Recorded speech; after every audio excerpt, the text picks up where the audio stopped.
That's it for the headlines today. Let's get into it. First up, it's the end of the national nightmare news.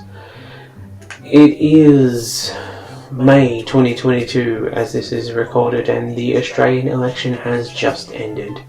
While the preference votes are counted and a wave of collective relief falls over roughly 60% of the country, it is time to look over the damage that was wrought during the election cycle, and once again believe that maybe we can possibly hope to try and potentially move into maybe not being the last in the world on climate action.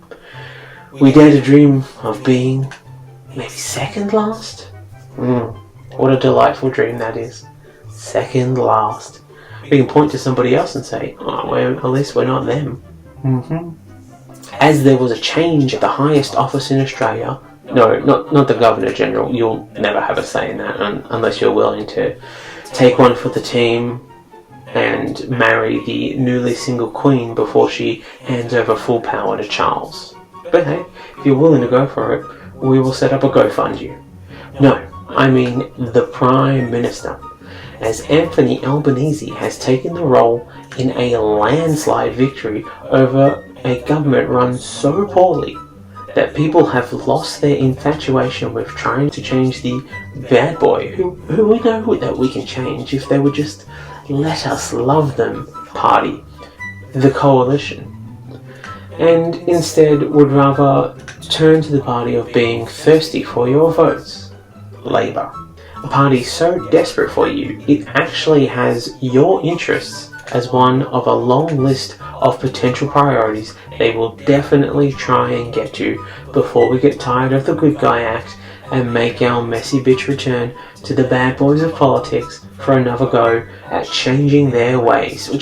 I know that we can do it. If we really believe in ourselves, we can change them. We can change them. Former Prime Minister and last of the travelling coal salesmen, Scott Morrison, was surprised that the largest existential threat of our lifetime significantly changed the outcome of the election. I mean, who would have guessed? After all, historically, that has not been the case. And the Coalition, being the party of living in the past, have always campaigned on the idea that science is a mythical nuisance that can be dispelled by using the correct combination of spells, be it newt's eyes, bat's wings, and front page reports about how the world is doing just fine. Just put them all in a big pot and stir them around yourself. Morrison came to the conclusion early that he was in trouble when overwhelming evidence rolled in that Labour was going to win undeniably, which is, for him, a rare move, because the Coalition has never really been one for acknowledging overwhelming evidence, usually waiting until it's beyond hope of recovery to dump it on the next person and sit back and cry about how they failed to stop this from happening. If only they were a better government, then they would have seen this coming. During his concession speech, Morrison came out and thanked soldiers, and was sure to thank the traditional owners of Australia, the Murdoch family. While it was not immediately sure if Morrison would step down from the leadership position or be voted out, we didn't need to wait too long. He bounced out of the leadership position in less time than it takes to watch a Marvel movie, taking the opportunity to bail when things got hard, putting a final predictable pin in his time as Prime Minister.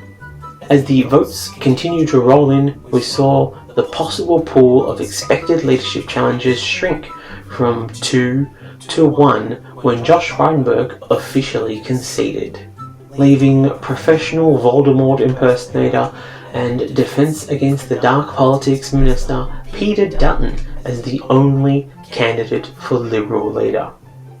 It says a lot about the Liberal Party that one of the excuses they've given for Morrison's failure was Morrison's blokey image has driven them to Peter Dutton, who not only lost a leadership spill to Morrison in 2018, because Dutton would be hard to sell, but they turned to Morrison for his, everyman dad bod image that he projects.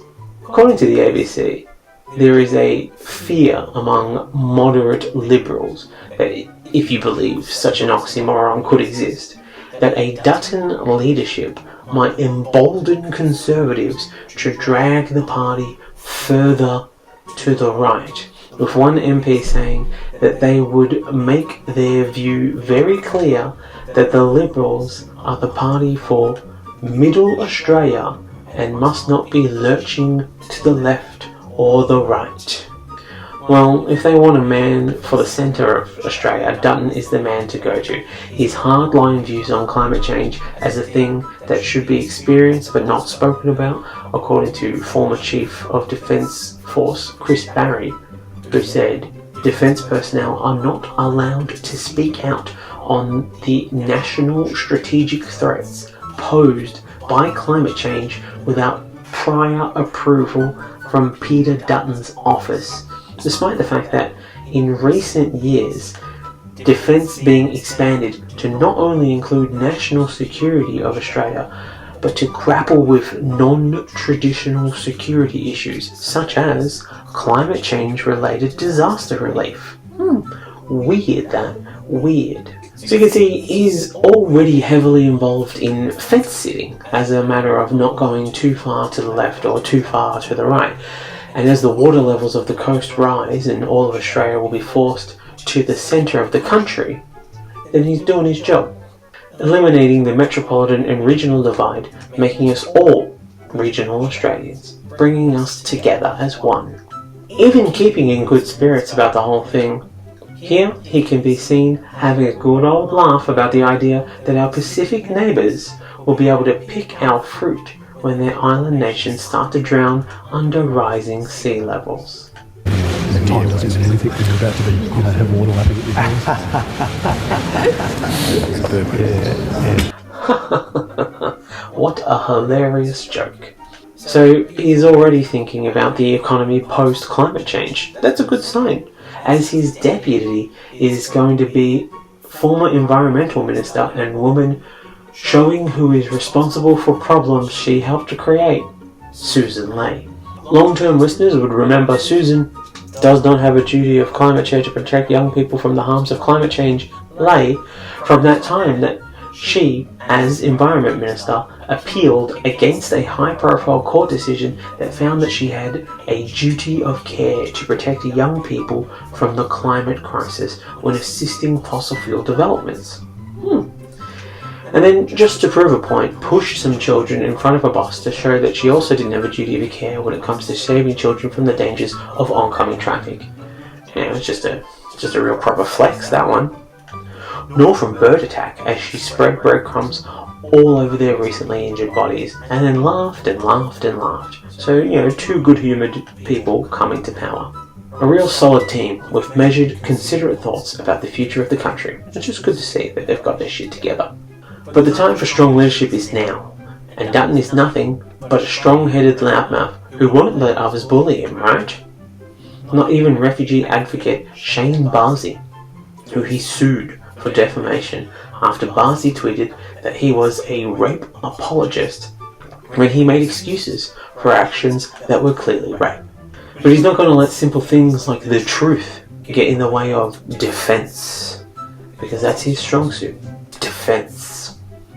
Western Australian Premier and man about to point out that, actually, Gollum, despite his flaws, ended up being the saviour of Middle-earth, so you implying that he is the Gollum of Western Australia is actually a good thing, because he's a misunderstood hero. Mark McGowan said that Peter Dutton is an extremist who doesn't fit modern Australia, which is an unfair characterisation of the minister, as the country that has unlawfully detained refugees and refused to make movements on climate change despite being one of the biggest cogs in the machines of its progress, he is actually perfectly suited for modern Australia. But Australia might be looking at possibly thinking about potentially changing that. So, for that Australia, it might be a bit much. But we'll see. We'll have to get there first. Best leave him in the trash heap of history with the cans of dog food that were allegedly, unprovably, left on his desk by his fellow cops when he left the police force in Queensland. So if Engadine Macca's is the unsustainable rumour of the Morrison-led coalition, then Peter Dogfood Dutton will be the next one. And that's something that we can all talk about. I mean, McGowan isn't the only one with public thoughts on this man, as senior government MP Tanya Plibersek has apologised for likening Peter Dutton to Voldemort, after Anthony Albanese said that it was inappropriate. He did, however, acknowledge that it was kind of funny, because, of Dutton's general disregard for kindness and human affection. He does kind of look like him. These attacks have forced the Liberal Party and News Corp to begin the process of workshopping nicknames for Peter Dutton to make him seem human. Top contenders are Nice Guy Uncle Dutton, who totally won't hurt you; Happy Peter, who has never, ever locked anybody up unlawfully. Where'd you hear that? Peter Takes a Joke Well Dutton, and Supreme Leader Dutton. So just, give those a bit of a feel, see which one feels right for you. But with it now shown that Peter Dutton will be taking leadership, other members of the party are falling into line to be the first to say that they've always supported him and that he isn't a monster that his actions clearly make him out to be.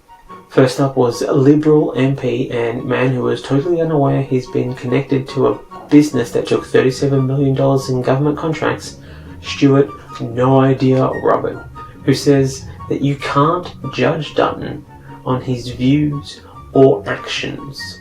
Interesting. Saying you can't judge someone on either comments they've made or decisions they've done when they're exercising either personal conscience or their particular viewpoint. As we look down the very real possibility of a federal ICAC, I think Stuart Robert is just seeding the public mindset with the idea that one can't be held to one's views or one's actions, but simply the easily provable metric of one's hearts and one's intentions. Very simple stuff. Citing some random, totally hypothetical examples of things that one shouldn't be held to, even if they did them, like, say, charging the public $38,000 for unnecessary internet expenditures, allowing refugees to languish for years in unlawful detention, making excuses for rapists and dismissing rape victims, making a joke about water lapping at the door of Pacific Island nations because of climate change, maybe boycotting the Stolen Generation apology and personally voting no and encouraging others to do the same at the same-sex plebiscite in 2017. But those are just random examples. No reason to look too much into them. These are not things that defines a person's character. Going on to say, just because someone's got a different view to the ABC, respectfully, doesn't make them terrible or wrong.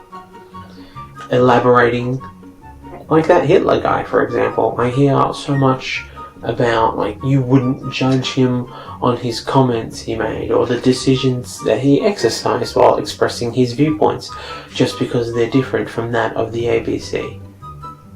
Makes sense? Makes sense. Things, however, are becoming desperate at Sky News as Paul Murray rebrands Sky News After Dark as Welcome to the first meeting of the new resistance. In order to not lose another election, they will use a large number of unconventional tricks, from refusing to learn from their mistakes, to blaming climate change, to the new Dark Lord Peter Dutton committing to use necromancy to raise the corpse of the LNP into hideous unlife. Seems like a solid plan. Dancing the corpses of old white men around in an attempt to fool supporters that there is some life left in the old boys still. Maybe doing the Thriller dance. As it has gone and placed itself as part of the new resistance, Sky News has agreed to house one of Peter Dutton's Horcruxes to keep hope of a dark resurrection alive. The LNP have also been talking about increased investment in sciences, as the search for electable LNP candidates for the next election will require some sort of multiversal intervention. Meanwhile, here in the worst timeline, business uncle Rupert Murdoch is going to look into buying all of the media in New Zealand, as having a renewable source of the hope of goodness and commitment to change so close to Australia is actually diluting the pure bile that the Australian people have become used to sustaining themselves on for decades. Grumbling to himself, people are getting too many ideas.